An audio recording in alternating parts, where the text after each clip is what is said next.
jiu-jitsu are not the most powerful of the best forms of Oriental fighting. What is the most powerful of the best form? Well, it's bad to say the best, but in my opinion, I think Kung Fu is pretty good. Would you tell us a little bit about Kung Fu? Well, Kung Fu is originated in China. It is the ancestor of Karate and Jiu-Jitsu.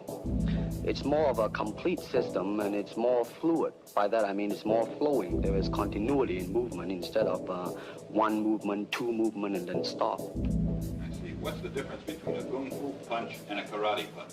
Well, a karate punch is like an iron bar, whack. A Kung Fu punch is like an iron chain with an iron ball attached to the end, and it go whang, and it hurt inside. Okay. Lee has studied a system of Chinese Kung Fu for the past 9 years called Wing Chun, and is considered one of the art's most talented and articulate exponents. His teacher in this art has been an elderly Hong Kong Chinese master by the name of Yip Man. Despite his proficiency in this style of Kung Fu, his study of philosophy has caused him to question. And now he begins to question why most martial artists, Chinese and otherwise, seem more concerned with preserving tradition than with looking more deeply into the matter to penetrate through to the ultimate truth of martial art. Moreover, Lee has begun to develop his own method of Kung Fu, which he describes as non-classical in nature and which takes as its core the principles of economy of motion, simplicity, and directness. All right, for instance, you will read it in a book, in a magazine and everything, that when somebody grabs you, you will first do this, and then this, and then, and then, and then, and then, thousands of steps before you do a single thing. Of course, this kind of magazine would teach you to be feared by your enemies and admired by your friends and everything. But in Kung Fu, it always involves a very fast motion. Like, for instance, a guy grabbing your hand. It's not the idea to do so many steps. Step him right on the instep. He'll let go. This is what we mean by simplicity. Same thing in striking and in everything. It has to be based on a very minimum motion so that everything would be directly expressed. One motion, and he's gone. Doing it gracefully, not to go, yelling and jumping all over him, but to do Both the American and Chinese martial art communities resent his iconoclasm. For such a young man to stand up against thousands of years of tradition and venerated authority is considered a direct threat to the status quo and its entrenched power base. Prior to Bruce's coming to this country, Kung Fu was alive in most all the Chinese communities, but there was nothing taught to outsiders, basically. And Bruce came along, and with that basis of trying to create equality amongst all people, regardless of race, he chose to let anybody into his school, regardless of what color or race they were, as long as he knew what was in their heart was good and positive. Why he took them in, and like when he was down in San Francisco, where the Chinese community was much more like being in China, they took exception to it, and he had to fight his way out of it. In Oakland, he received a challenge from the San Francisco Chinese martial arts community, and the challenge read that Bruce, if he were to be defeated in this challenge, would have to cease teaching Caucasian or non-Chinese students. And the Chinese martial artist came over from San Francisco to Bruce's studio in Oakland, and a very formal challenge took place. I was present there. In fact, I was 8 months pregnant with Brandon, and James Lee was there.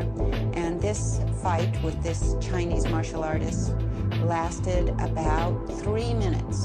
It consisted of a lot of running, where the Chinese martial artist took off and started running around the room, and Bruce was pursuing him before Bruce finally got a hold of him and took him down to the floor and made him give up. And after the challenge ended, with the Chinese martial artist being soundly defeated and they all went away, Bruce won the right to teach anyone he wanted to. By February of 1967, Lee has 3 schools operating in Seattle, Oakland, and Los Angeles that teach his own interpretation of Kung Fu. Fu, based on his own investigations into the ultimate truth of unarmed combat. However, by now the young man is openly critical of the traditions and limitations he sees as inherent in the martial arts as they're currently being practiced in America. He believes they lack a solid grounding in reality, consisting of rehearsed self-defense routines that are employed in predictable and patternized rhythms. He notes that real combat is spontaneous, not rehearsed, and is made up of irregular or broken rhythm that a martial artist cannot anticipate, only respond to.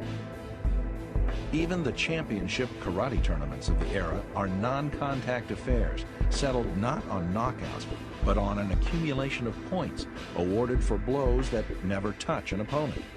A victory is determined by a team of judges who conclude which combatant would probably have hurt the other combatant the most had contact been allowed. Lee has no use for such styles of pseudo-fighting, which he calls organized despair and dry land swimming. Lee's criticism of the arts can be attributed in part to his background in Hong Kong, which consisted not of non-contact karate tournaments, but full-contact street fights and challenge matches fought on Hong Kong rooftops. When not fighting against proponents of different styles of gung fu on rooftops, Lee had also fought frequently against opponents who had been armed with knives and chains. In such real-world encounters, referees and judges were not necessary.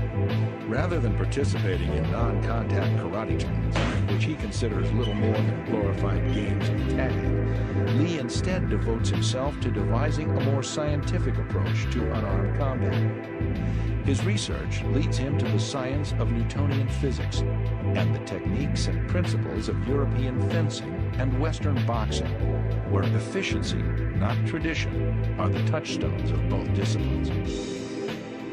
Lee's research causes him to understand that the only litmus test of a combative technique's worth is whether or not it can be landed effectively on an opponent. Anything that's ornamental is discarded from his style. He retains only those techniques that he himself has determined to be practical in real self-defense situations. Lee is the first martial artist in North America, if not the world, to have his students don boxing gloves, headgear, and body protectors and spar all out. Nothing is rehearsed, no punches are pulled, and full contact, reality-based martial art is the order of the day. In 1966,